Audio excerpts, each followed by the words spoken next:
నమస్కారం. భారత రాష్ట్రపతి, ప్రధానమంత్రి ఈ ఇద్దరిలో అసలు పవర్ ఎవరి చేతిలో ఉంటుంది? ఈ పవర్ పజిల్ వెనుక ఉన్న అసలు కథేంటో ఈ విశ్లేషణలో చూద్దాం.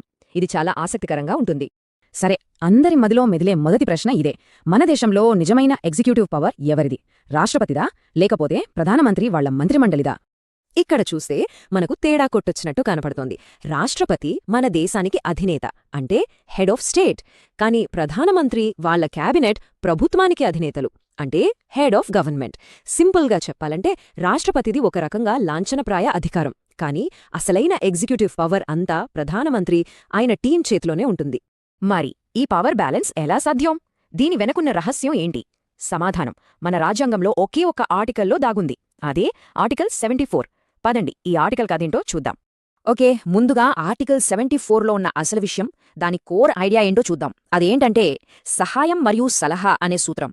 ఆర్టికల్ 74(1) ఏం చెబుతోందంటే, రాష్ట్రపతికి సహాయం చేయడానికి, సలహా ఇవ్వడానికి ప్రధానమంత్రి హెడ్గా ఒక మంత్రిమండలి ఉంటుందని. దీని సింపుల్ మీనింగ్ ఏంటంటే, రాష్ట్రపతి స్వంతంగా ఏ నిర్ణయమూ తీసుకోరన్నమాట. ప్రజలెన్నుకున్న ప్రభుత్వం ఏం చెబితే ఆ సలహా ప్రకారమే నడుచుకోవాలి. అంటే చూడండి, ఇది కేవలం ఒక రూల్ కాదు. మన దేశ పార్లమెంటరీ సిస్టమ్కి ఇదే ఫౌండేషన్, పునాది లాంటిది. అసలు మన ప్రభుత్వ స్వరూపాన్నే డిఫైన్ చేసేది ఈ ఒక్క క్లాజ్. ఇప్పుడు అసలు ఇంట్రెస్టింగ్ పాయింట్కొద్దాం. అదే ఆర్టికల్ 74(2). దీని ప్రకారం మంత్రులు రాష్ట్రపతికి ఇచ్చే సలహాను ఏ కోర్టు ప్రశ్నించకూడదు. ఎందుకంటే క్యాబినెట్లో జరిగే చర్చలు చాలా కాన్ఫిడెన్షియల్గా ఉండాలి, వాటి గౌరవాన్ని కాపాడాలి. అందుకే ఈ ఏర్పాటు. అయితే దీని అర్థం రాష్ట్రపతికి అసలు పవరే లేదా, ఒక రబ్బరు స్టాంప్ లాంటి వాళ్లా? అస్సలు కాదు. ఒక చిన్న పవర్ ఉంది, కానీ అది చాలా లిమిటెడ్. 44వ రాజ్యాంగ సవరణ ద్వారా ఒక చిన్న చెక్ పెట్టారు. అదేంటో ఇప్పుడు చూద్దాం. ఈ ప్రాసెస్ ఎలా పనిచేస్తుందో సింపుల్గా చూద్దాం. ఫస్ట్, మంత్రిమండలి రాష్ట్రపతికి ఒక సలహా ఇస్తుంది. రాష్ట్రపతి కావాలంటే దాన్ని వెనక్కి పంపొచ్చు, ఒక్కసారి మళ్ళీ ఆలోచించండి అని. కానీ ఇక్కడే ఉంది అసలు ట్విస్ట్. అలా అడిగే ఛాన్స్ ఒక్కసారే ఉంటుంది. ఇప్పుడు మంత్రిమండలి దాన్ని మళ్లీ ఆలోచించి మార్చినా మార్చకపోయినా తిరిగి పంపితే ఈసారి రాష్ట్రపతి దాన్ని ఖచ్చితంగా యాక్సెప్ట్ చేసి తీరాలి, తప్పదు. సరే, ఇదంతా రాజ్యాంగంలో ఉన్న థీరీ. మరి ప్రాక్టికల్గా రియల్ లైఫ్లో దీని అప్లికేషన్ ఎలా ఉంటుంది? కొన్ని ముఖ్యమైన కేసులు, ప్రభుత్వ నిర్ణయాలు చూస్తే మనకొక క్లారిటీ వస్తుంది. ఉదాహరణకు 1974లో షంషేర్ సింగ్ వర్సెస్ పంజాబ్ కేసులో సుప్రీంకోర్టు ఒక ల్యాండ్మార్క్ జడ్జ్మెంట్ ఇచ్చింది. కోర్టు ఏం చెప్పిందంటే, రాష్ట్రపతి కేవలం రాజ్యాంగ అధినేత, అసలైన కార్యనిర్వాహక అధికారం మొత్తం మంత్రిమండలిదే అని చాలా క్లియర్గా తేల్చి చెప్పేసింది. దీంతో రాష్ట్రపతి పాత్రపై ఉన్న సందేహాలకు ఒక ఫుల్ స్టాప్ పడింది. ఇక్కడ మరో ఇంట్రెస్టింగ్ క్వశ్చన్ వస్తుంది. సరే, ప్రభుత్వం ఉంది కాబట్టి సలహా ఇస్తున్నారు. ఒకవేళ లోక్సభ రద్దయితే, ప్రభుత్వం పడిపోతే అప్పుడు రాష్ట్రపతికి ఎవరు సలహా ఇస్తారు? ఆ టైంలో దేశాన్ని ఎవరు నడిపిస్తారు? విచిత్రమేంటంటే ఈ రూల్ అప్పుడు కూడా వర్తిస్తుంది. దీన్నే కొనసాగింపు సూత్రమంటారు. దీన్ని యుఎన్ రావ్ వర్సెస్ ఇందిరాగాంధీ కేసులో సుప్రీంకోర్టు స్పష్టం చేసింది. దాని ప్రకారం లోక్సభ రద్దయినా సరే కొత్త ప్రభుత్వం ఏర్పడే వరకు ఆపద్ధర్మ ప్రభుత్వంగా పాత మంత్రిమండలే కంటిన్యూ అవుతుంది. వాళ్లే రాష్ట్రపతికి సలహాలిస్తూ ఉంటారు.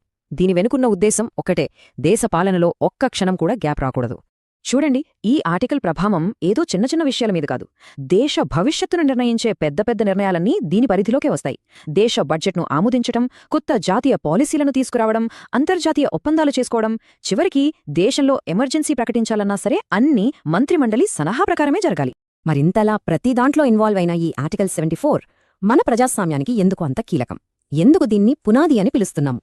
ఎందుకంటే చూడండి, మనది పార్లమెంటరీ తరహా ప్రభుత్వం. దానికి మూలం ఈ ఆర్టికలే. ప్రజలు ఎన్నుకున్న ప్రభుత్వం నిర్ణయాలు తీసుకునేలా ఇది చూస్తుంది. అంతేకాదు, ఎన్నుకోబడని ఒకే ఒక్క వ్యక్తి, అంటే రాష్ట్రపతి, తన వ్యక్తిగత ఇష్టాలతో దేశాన్ని నడిపించకుండా ఇదొక అడ్డుకట్ట వేస్తుంది. ఫైనల్గా ప్రజలచేత ఎన్నికైన ప్రభుత్వానికే ఎక్కువ పవరుండేలా చేసి ప్రజాస్వామ్యాన్ని బలపరుస్తుంది.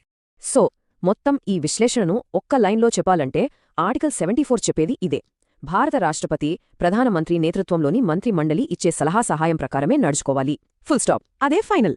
ముగించే ముందు ఒక ప్రశ్న. ఒకవైపు దేశానికి అధినేతగా లాంఛనప్రాయ పదవి, మరోవైపు అసలైన అధికారాలన్నీ ఉన్న ఒక కార్యనిర్వాహక వర్గం. ఈ రెండింటి మధ్య ఉన్న ఈ పవర్ బ్యాలెన్స్ మన ప్రజాస్వామ్యాన్ని అంతర్గతంగా ఎలా రక్షిస్తోందో ఆలోచించాల్సిన విషయం.